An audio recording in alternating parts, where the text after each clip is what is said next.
सुजलां सुफलां मलयजशीतलां मातरम् सुजलां सुफलां मलयजशीतलां मातरम्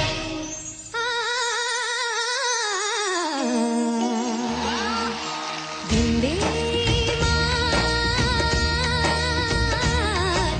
वन्दे मातरम् वन्दे मातरम्। से जयपुर से आज हम चलेंगे प्रत्यय को लेकर के। आइए, प्रत्यय क्या है? एक सूत्र है अनुदित सवर्ण से चा ए प्रत्यय। वो कहते हैं प्रतीयते विधीयते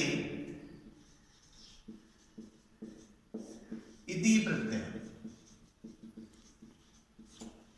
कैसा प्रत्यय किस प्रकार से है, कहां प्रयोग किया है?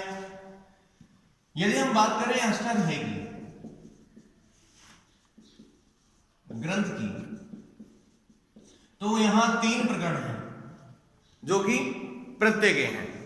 पहला है तीसरा प्रत्यय, तीसरा प्रकरण, जिसमें कहा कृदंत प्रकरण, यानी कि कृदंत प्रत्यय। चौथा है तद्धित प्रकरण। चौथा मतलब अष्टाध्यायी का चौथा अध्याय, चतुर्थ अध्याय, और 5वां अध्याय है स्त्री प्रत्यय, यानी स्त्री प्रकरण। वही बात करें हम लघु सिद्धांत कौमुदी, लघु सिद्धांत कौमुदी, हम बात कर रहे हैं इन 2 ग्रंथों की जहां प्रत्ययों का विशेष कहा गया। यहां तो प्रकरणों के हिसाब से 3 भागों में ले लिया, लेकिन यहां लघु सिद्धांत कौमुदी में ये सारे ही प्रत्यय हैं। सुबंध प्रत्यय, तद्धित प्रत्यय,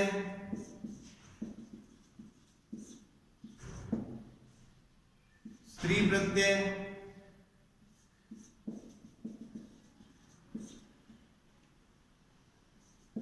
कृदंत प्रत्यय, और चौथा क्या है हमारे पास? पांचवा तिङंत प्रत्यय। हम याद यूं भी कर सकते हैं, सुबंत, तिङंत, कृदंत, तद्धित और स्त्री। इस प्रकार से ये तीनों भी हैं और सुबंत और तिङंत भी प्रत्यय हैं। इसके बाद में इनमें अलग अलग भाग बांट करके अलग अलग किया गया। हम इस क्रम को फिर से यूं भी लिख सकते हैं, फिर मैं दोबारा लिख रहा हूं।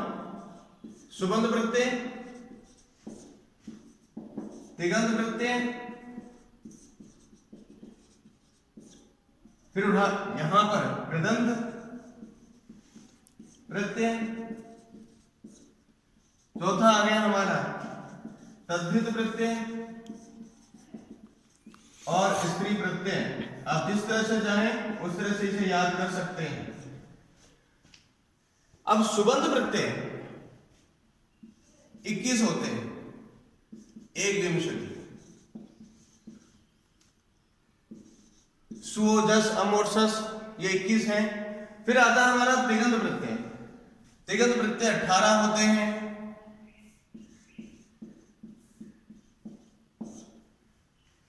धातु जो है आत्मनि और प्रश्मयी पदी होने की वजह से 18 होते हैं।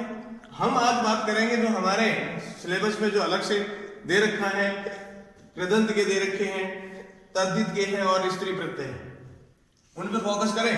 तो सबसे पहले हम देखते हैं, आते हैं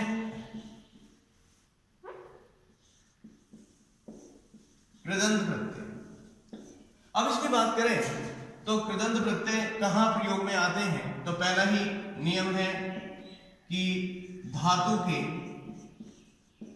बाद प्रयुक्त होते हैं, अर्थात धातु के बाद जुड़ते हैं। अब दूसरा इसका ये है कि कृदंत प्रत्यय के भेद कितने होते हैं? कृदंत प्रत्यय के 2 भेद।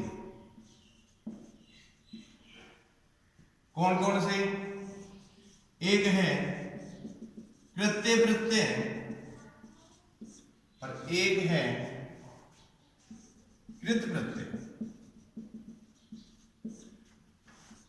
इन प्रत्ययों की सूत्र है कृत्या। इस सूत्र से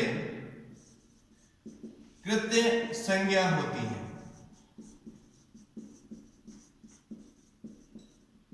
सबसे पहले इसी पे आ जाए। कहा साहब कृत्य प्रत्यय की कितने भेद होते हैं?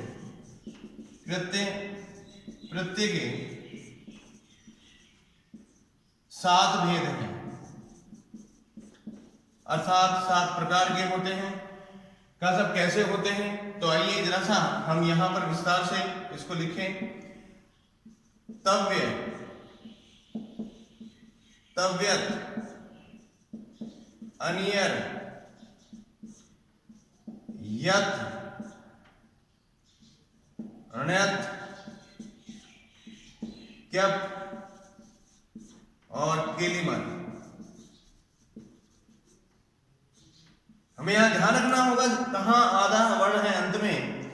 अब हमारे सिलेबस में ये नहीं है और ये वाला नहीं है, भेद 7 ही है हमारे सिलेबस में। 1 2 3 4 5 ये तो हैं ही हैं। इनके अलावा और भी बहुत सारे प्रत्यय हैं। प्रश्न यहां है कि कृत्य प्रत्यय में जब हम जा रहे हैं तो कृत्य यह प्रत्यय कितने होते हैं? 7 होते हैं। अब इनमें छोटी छोटी विशेषताएं, आइएगा छोटी छोटी विशेषता में जाएं।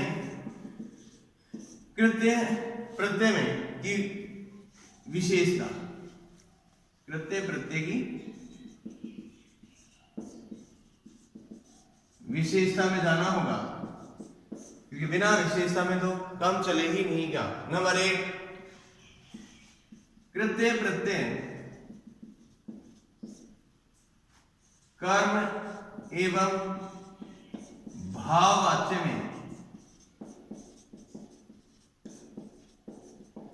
प्रयुक्त होते हैं। पहली विशेषता, हर बार एग्जाम में इसमें प्रश्न बनाए जा रहे हैं लगातार, वो एक दिन एक भी प्रश्न नहीं छोड़ रहा है, जो कि हमारे यूपी टेट, राजस्थान टेट या फर्स्ट ग्रेड, सेकंड ग्रेड या कॉलेज लेक्चरर या फिर आरएस या फिर आईएएस। आरएस क्वेश्चन से हटा दी गई है, लेकिन आरएस में भी आते ही रहे हैं।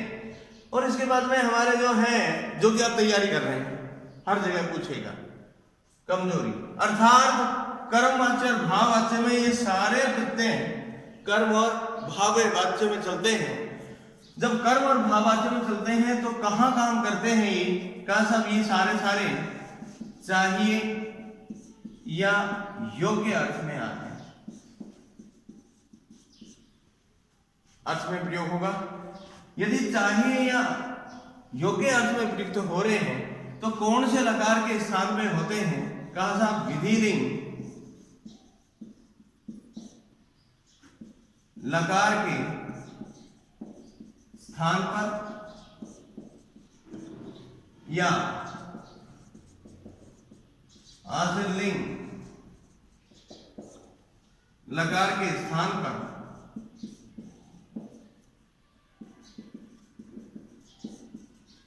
प्रयुक्त होते हैं। आप लोगों ने पढ़ा होगा चाहिए के लिए विधिलिंग का प्रयोग होता है। तो कहा साहब ऐसी स्थिति में यह जो प्रत्यय हैं वो कहां विशेष रूप से प्रयोग हो रहे हैं? जैसे मैं और दिखाता हूं इसका। मेरे पास मैंने लिखा है पढ़ना चाहिए, क्लियर? तो हम इसका क्या बनाएंगे? पठेत। लेकिन साहब इन प्रत्ययों का यदि मैं प्रयोग करूं इनका, तो मुझे इसी के ही समतुल्य क्या होना चाहिए? इससे बनाओ तो पठितव्य, पठनीय और क्या रह गया? क्या सीधा सीधा दिखाई दे रहा है कि साहब इनका अर्थ भी वही होगा जैसा, लेकिन यहां क्या चल रहा है? ये किस अर्थ में? कर्म एवं भाव अर्थ में यह प्रयुक्त होता है। कहा साहब इसी प्रकार कहा यहाँ एक सूत्र बनाया गया है, जरा सा वो सूत्र क्या है?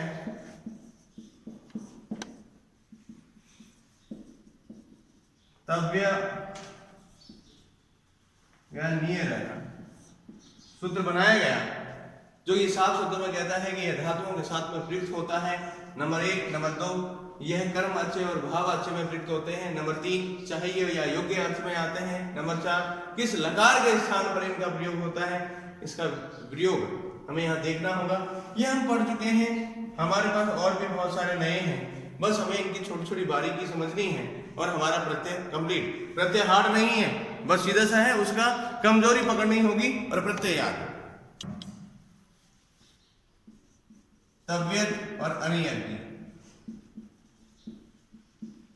नंबर 1 हम अच्छे से जानते हैं कि तव्य में तव्य शेष रहेगा और अनियर में अनियर शेष रहेगा। कमजोरियों पे जाएं सीधे सीधे। क्या कमजोरी है इसकी? जब तक कमजोरियां जहां यदि याद है हमें प्रत्यय की तो हम क्लियर है। विशेष रूप से इन दोनों प्रत्ययों में गुण आदेश होता है। सा धातु दाल धातु का योग सूत्र है, गुण आदेश होगा। और यहां पर हमें ध्यान रखना होगा कि यहां पर जब भी कोई धातु होगी क्या होगा? नंबर 1। नंबर 2 कुछ कहा गया साफ सेठ धातु। सेठ धातु क्या मतलब? निश्चित धातु।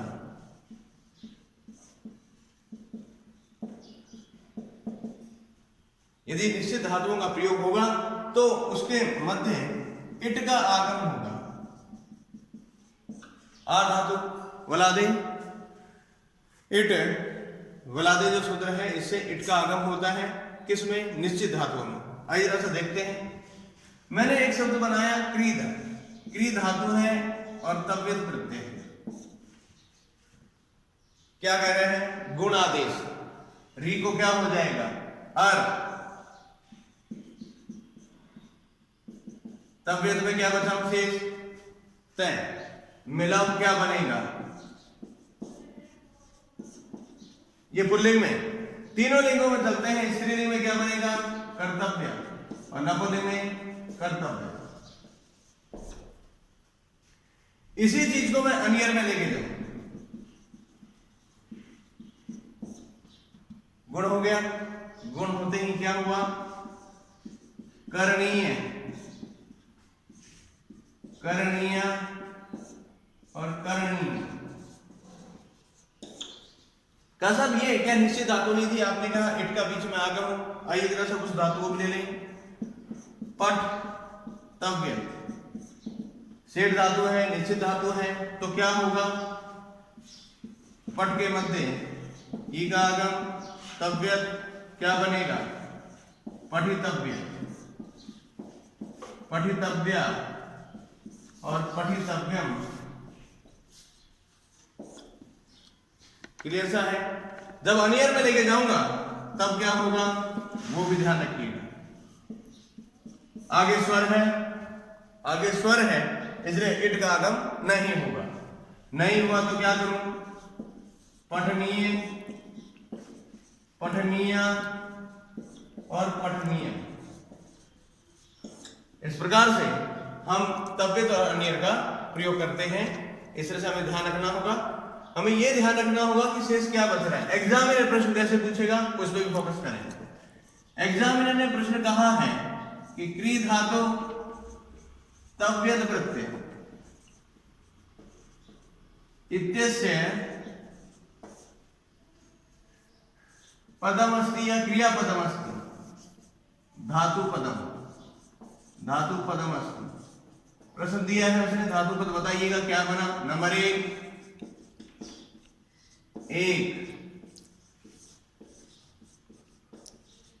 दूसरा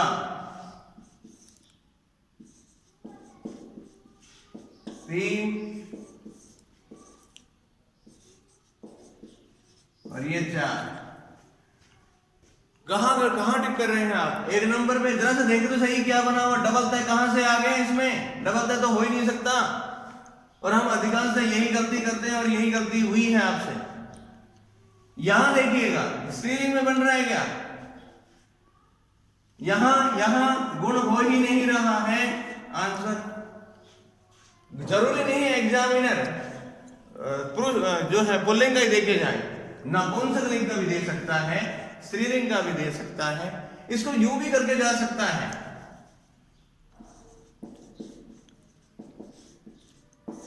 ये लो, इसको यूं भी करके जा सकता है।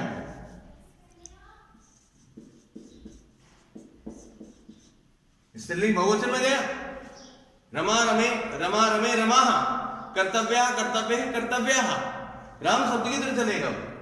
और इस तरह से आंसर देखिए ढंग से। हमारी जरा सी भूल यही भूल होती है और कहीं नहीं होती है, क्योंकि हम पेपर में ढंग से देखते ही नहीं हैं। और इसी तरह से आपका तब्बीर अनियर में विशेष रहा, जिनसे हम जूझ रहे हैं। चौथा भी ले लें, जो कि किसका है, तद्धित का है, कृदंत का है, कृत का। पहला है यत प्रत्यय, दूसरा है ण्यत प्रत्यय, और तीसरा है हमारा क्या प्रत्यय, और एक कृत प्रत्यय का। इसका नहीं है, क्योंकि हम ये पढ़ कौन से रहे हैं, कृत्य प्रत्यय पढ़ रहे हैं। कृत प्रत्यय का एक ल्यप हो रहा है। इन सारों को एक बार ढंग से देखें, क्योंकि यही हम फंसते हैं। कहा साहब यही तो बचता है, इसमें विषय क्या बचेगा, यह, इसमें भी क्या बचेगा, यह, इसमें भी क्या बचेगा, यह, इसमें विशेष क्या रहता है, यह। अब वो फंसा हुआ है, जब शब्द रूप बनते हैं तब वो फंस गया है। आइए उसका ही आज निवारण ही कर डालें। नंबर 1 इसका विशेष रूप से गुण आदेश होता है जब यत प्रत्यय होता है।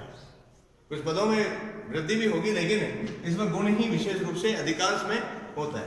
वहीं अधिकांश है इसमें नत प्रत्यय में वृद्धि आदेश होता है। कुछ पदों में गुण भी होता है, लेकिन सूत्रों का अलग प्रयोग होने पर।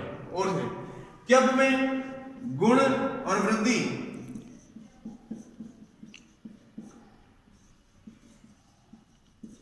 निषेध हो गया। और यहां जब प्रत्यय को तो हमें और भी ढंग से ध्यान रखना होगा कि धातु के पूर्व उपसर्ग हो तथा अंत में विभक्ति नहीं हो, वहां लप ही प्रत्यय है। बेहिचक करना है हमें। आइए जरा से इसका भी देखिए। गुण हो रहे हैं तो दा धातु हो, चाहे ज्ञा धातु हो, चाहे ग्ले धातु हो। यद लगाऊंगा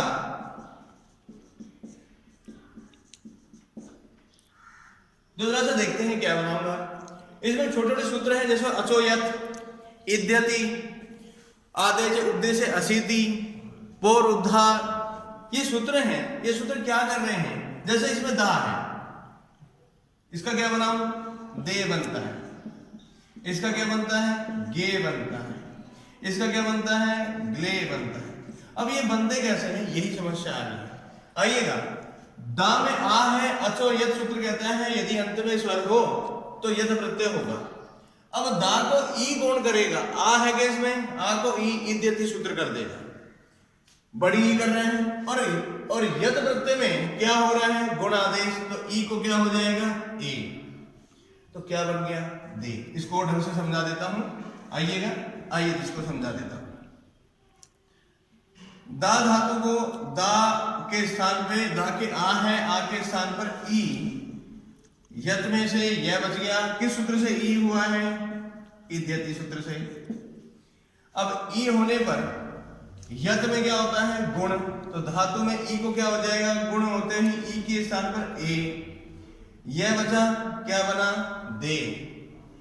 दे बनते के साथ में ही हम इसको यहां से एक रफली हटाएं, तो पुल्लिंग में क्या बना, दे, स्त्रीलिंग में देयम, नपुल्लिंग में देयम।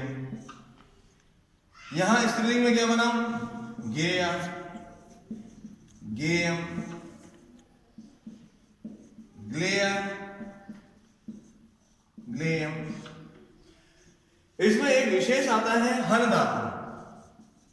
हन धातु को यद प्रत्यय लगा। अब यहां पर एक वार्तिक आती है हन, वो यद वाच्यम वध्य वाच्यम।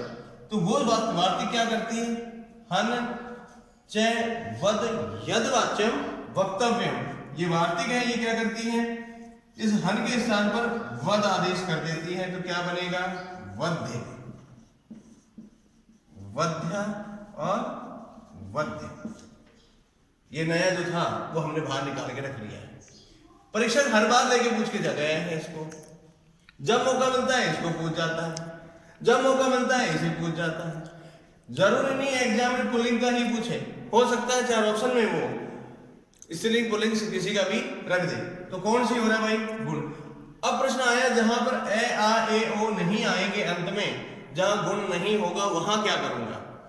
वहां के जैसे गद धातु है, मद धातु है, सक धातु है, सह धातु है, तो जैसा ये है वैसे ही रहेंगे यत लगने पर। क्या बन गया, गद्य, मध्य, सक्य, सह। इस प्रकार से यत में क्या होगा, कमजोरी देखो, कमजोरी क्या है ये यहां रखोगे कवर हो जाएगा। यदि कमजोरी नहीं ध्यान रखोगे हमारा काम नहीं हो पाएगा। तो ये एग्जाम में दिया उसने, दे। अब आओ इस वृद्धि में, वृद्धि में गए तो रि हल और ण्यत सूत्र है नंबर 1। ये सूत्र क्या करता है, ये साफ इस बार है, यहां राजस्थान में भी आरपीएससी ने इसकी सूत्र की वृत्ति देके पूछ डाली। ध्यान रखिएगा कुछ सूत्रों में आप वृत्तियों का विशेष ध्यान रखें, जहां तक आपको याद हो सके याद करने का कोशिश करें। नहीं होती है तो उन शब्दों को समझें जो कि वो हमसे प्रत्यय में पूछने में रहेगा। यह बात करें अधिकांश वृद्धि में होगा। आइए जरा से देखते हैं, मेरे यहां पर दिया उसने क्री धातु और अनेक प्रत्यय, ये क्या है, री स्वर है। क्या ये स्वर है, क्या करेगा, री को वृद्धि, री को आर होती है वृद्धि, इसमें से क्या बचेगा, यह शेष। अब ये भी बता दूं, हल्का सा ध्यान करवा दूं क्योंकि करवा चुका हूं पहले, फिर भी देख लें।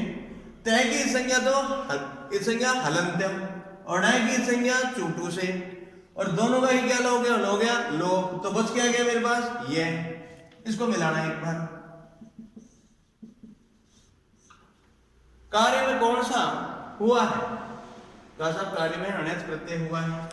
कार्य पुल्लिंग में बनाओ तो, स्त्रीलिंग में बनाओ तो, और नपुंसकलिंग में बनाओ तो। इसी प्रकार धार्य, भार्य शब्द आ गया, भारी, ये लो भारी स्त्रीलिंग में, और ये नपुंसक हो गया। अब हम बात करें क्यप की। क्यप में ना गुण होते हैं ना वृद्धि होती है। तो जरा सा देखें इसमें क्या हुआ। इसमें एग्जामिनर कुछ देता है शब्द जैसे स्तु, सास, सास भी देगा, और इन दोनों में विशेष हमेशा फोकस रखता है वो। मैंने लगा दिया क्या प्रत्यय। तो आपका रियस्व पिति कृति तुक एक सूत्र है। यह कृति तुक यह सूत्र क्या करता है, जब धातु के अंत में रियस्व स्वर हो और बाद में कोई किसकी पै की या कृदंत प्रत्यय की हो, तो क्या हो कै की संज्ञा हो रही हो, वहां पर क्या होगा, तुक का आगम होगा उस सूत्र से।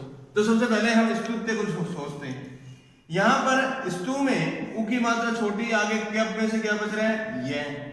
रैश्व से पिति की तुक क्या करेगा, क्योंकि उ छोटा है, रैश्व है, तो यह तुक का बीच में आगम कर दिया। तुक में से क्या बचा, यह। क्या बनाऊं शब्द, पुल्लिंग में स्तुत्य, स्त्रीलिंग में स्तुत्या, नपुंसकलिंग में स्तुत्यम। शब्द बना। देखिए अभी सांस वाला भी देखें। से हमने क्या प्रत्यय लगाया। अब यहाँ सांस लेना हलाओ, ये सूत्र है वो क्या करता है, आ को ई और से को मूर्धन्य से, क्या बन गया मेरा सिस प्लस ये, तो क्या बनेगा, तो शिष्य में कौन सा प्रत्यय है, स्त्रीलिंग में और ये नपुंसकलिंग में, शिष्य पुल्लिंग स्त्रीलिंग और नपुंसकलिंग। हमेशा एग्जामिनर हमसे ये प्रश्न पूछता ही रहता है। अब बात करते हैं हम ल्यप की।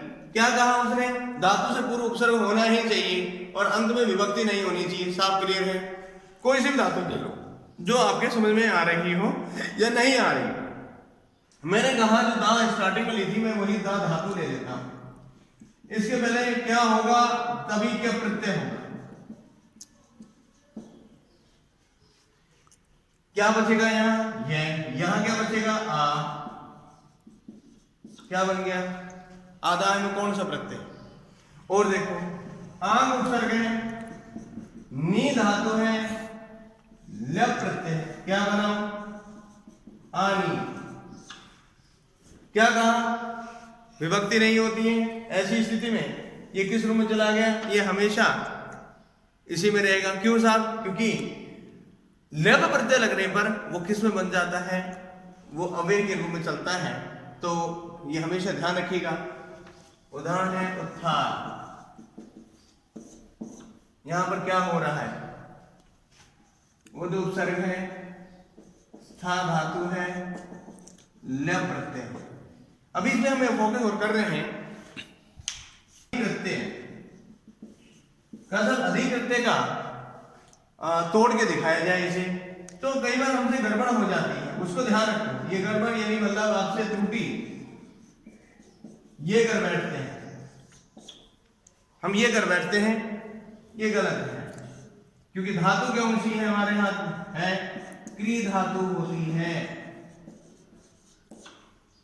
ढंग से ध्यान रखें, गड़बड़ हमेशा करते हैं। कसम आपने दूसरा देखें हम, जो हमेशा वो है परीक्षक देता कैसे है, उसने दिया हमें प्रणव में। चलिए साहब इसमें जरा से कोशिश करके दिखाएं। तो प्रण उपसर्ग है, नम धातु है, ल्यप प्रत्यय। क्यों, कोई विभक्ति नहीं है बाद में, पुल्लिंग स्त्रीलिंग नपुंसक में तीनों में एक जैसा ही चल रहा है। चारों फिर से देखें एक बार।